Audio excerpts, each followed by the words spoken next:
I'm forewarned meteorologist Kim Adams. We have temperatures right now in the 20s, wind chills in the teens, and we're tracking a major winter storm to impact the holiday travel. We'll talk about it in the forecast coming up. A mother testifies about being terrified outside a local Jewish temple. How a defense attorney tried to cast doubt on her story. First, targeting former President Donald Trump, the January 6th committee offers its closing argument and takes a step that has never been taken before. It's breaking news first at 4. Local 4 News starts now with a breaking news alert. Good afternoon. I'm Karen Drew. First at 4, a historic day on Capitol Hill as a congressional committee sends criminal referrals for former President Donald Trump to the Justice Department. Now, this is the first time that has ever happened, and the former president isn't alone. Christy McDonald working the story from the newsroom with the referrals and what they mean. Christy. Hi there, Karen. Good afternoon to you. The last public meeting of the January 6th committee took about 75 minutes, and it was a scathing indictment of the former president. Republican Liz Cheney called Trump's actions specifically on January 6th unlawful, a moral failure, and a dereliction of duty. Evidence of this can be seen in the testimony of President Trump's own White House counsel and several other White House witnesses. No man who would behave that way at that moment in time can ever serve in any position of authority in our nation again. The committee outlined evidence in several areas, including what it called the big lie about election fraud, how Trump pressured key states to overturn election results, and a pressure campaign on the Justice Department to support those efforts. In the end, the committee voted to send criminal referrals for Trump and his, quote, associates to the Justice Department. The referrals are for conspiracy to defraud the government, obstructing an official proceeding, conspiracy to make false statements, and inciting or assisting in insurrection. Now, they have no legal weight, and the Justice Department will decide whether or not to charge President Trump or anyone else. The committee calls its action a starting point. We will also show that evidence we've gathered points to further action beyond the power of this committee or the Congress to help ensure accountability under law. Accountability that can only be found in the criminal justice system. Now, the panel voted 9-0 to approve its final report, which will include its findings, interview transcripts, and legislative recommendations. The report is expected to be released in full on Wednesday. We are waiting for a new response from the former president. Our coverage will continue when you join us for Local 4 News at 5. Karen, back to you. All right, we'll see you at 5. Thanks, Christy. Okay, get ready. Day by day, hour by hour, we are going to be watching the forecast really closely during this pre-holiday week. Things are quiet tonight, but all eyes are on a storm that will move in later this week. Meteorologist Kim Adams guiding us through it all. Kim. Well, it is going to be a very busy week. If you have things that you need to get done and you don't like driving in rain or snow, get them done between now and Wednesday. That's really the best advice I can give. It's cold out there this afternoon, 23 in Pontiac, 25 in Howell, 28 in Detroit, but that doesn't tell the story. You factor in the wind and it feels like it's 16 in Pontiac and Mount Clemens, 22 at City Airport and Metro, 21 in Ann Arbor, mid-20s the wind chill now in Howell. We have a lot of clouds in place this afternoon. There's a little snow out to our west that will not affect us here in Metro Detroit. We are going to stay dry through the evening. So if you do want to get out, get some of those errands done, tonight is a good night to do it. We'll have mostly cloudy skies all the way through midnight with temperatures staying in the mid to upper 20s. We are watching a major winter storm. At this point, looks like rain to snow by Friday morning, 50-mile-per-hour gusts Friday, and then sub-zero wind chills expected for Saturday and Sunday. I'll have more details on this holiday storm coming up in the forecast. All right, thank you, Kim. Prosecutors started to build their case today against a man accused of making threats at a local Jewish temple. Hassan Chokur was in court for a preliminary hearing. Police say he threatened preschoolers and their parents in front of Temple Beth El in Bloomfield Township. Now, earlier this month, today, a parent who identified the suspect in court said she was actually terrified during their brief confrontation.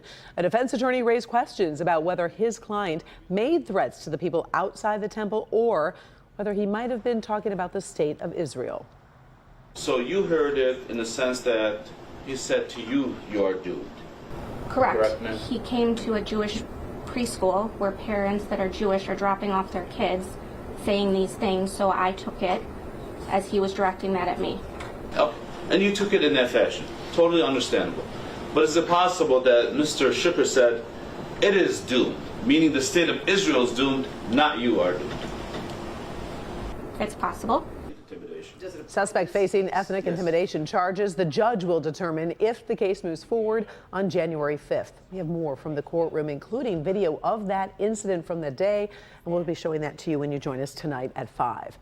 New at 4, we have learned the man who was shot dead inside the Dearborn police station stole the gun he brought with him. Investigators say the 33-year-old man walked into the station Sunday, pulled a gun, and pointed the weapon at the officer behind the front desk. That officer pulled his gun and fired multiple rounds at the man who was killed. No officers were injured. Right now, police aren't sure of a motive, but do say the suspect has a history of mental illness. We'll keep you posted as we learn more. The automaker Stellantis is warning about 274,000 people to stop driving their vehicles after another death related to an exploding Takata airbag inflator. These are older model Dodge and Chrysler vehicles, but if you know anyone driving one, make sure they know about the warning. Stellantis announced 2 deaths in November and another this morning. It says owners should stop driving Dodge Magnum wagons, Dodge Challengers and Chargers, and Chrysler 300 sedans from model years 2005 through 2010. All the vehicles under the Do Not Drive warning were originally recalled back in 2015, and free repairs have been available since then. We did post more information for you on the alert as well as the background on the airbag issue on clickondetroit.com. You'll find that all on our homepage. Regular viewers of First at 4 know Paula Tutman takes us to some pretty cool places and introduces us to some interesting people and highlights programs doing amazing work. So during this holiday season, we are sharing the top 10 stories she brought us throughout the year. Today, it is a trip to the historic Black community of Idlewild, Michigan. Back in March, Paula found a city on the road to revival. Nestled in a snowbank in Idlewild, Michigan, what used to be the Red Rooster Bar and Restaurant. There's a promise waiting to be fulfilled at this precise longitude and latitude. It's called comeback, and that promise is being waged by a comeback kid himself. Detroit-born football star Devin Funches, Michigan standout who played with Carolina, the Colts, and the Packers. Today, he's a free agent and is coming back, and he wants to bring the historic Black resort community Idlewild with him. Some of my family members go up there all the time. It's the first Black resort town, and it was a bar, the Red Rooster. It was up for sale. And so last year, he purchased it. Used my popularity with what I do in my job to bring awareness to the community. Idlewild is famous. It was called Black Eden as one of the only places in Michigan in the early 1900s to the 1960s where Blacks could purchase property, and they did.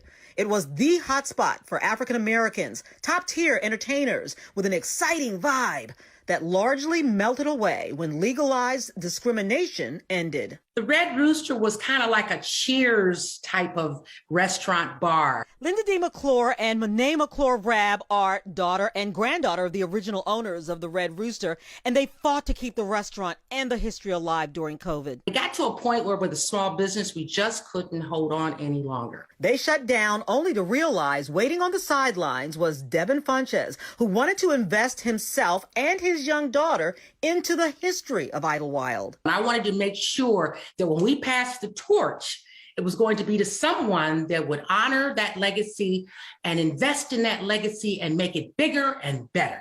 Get involved with my network and my circle and who I develop my people with. We can't wait to sit at the bar and look around and see what he has created. Happy holiday season, everyone. The reason we love this story, we've done quite a few in Idlewild, is because we just love the revitalization and the vibe of what's going on to bring this community back. So I do want to let you know that Peyton's Place will be closed starting January 7th, but it reopens in April just in time for you to enjoy it and give it a try in the spring. Paula Tutman, Local 4. All right, thank you, Paula. Stay tuned for more of Paula's Top 10 during the next 2 weeks. You're going to see stories connected to the Dream Cruise, high school marching bands, cow cuddling, and also a trip across a heart-stopping suspension bridge. It's all right here, First at 4.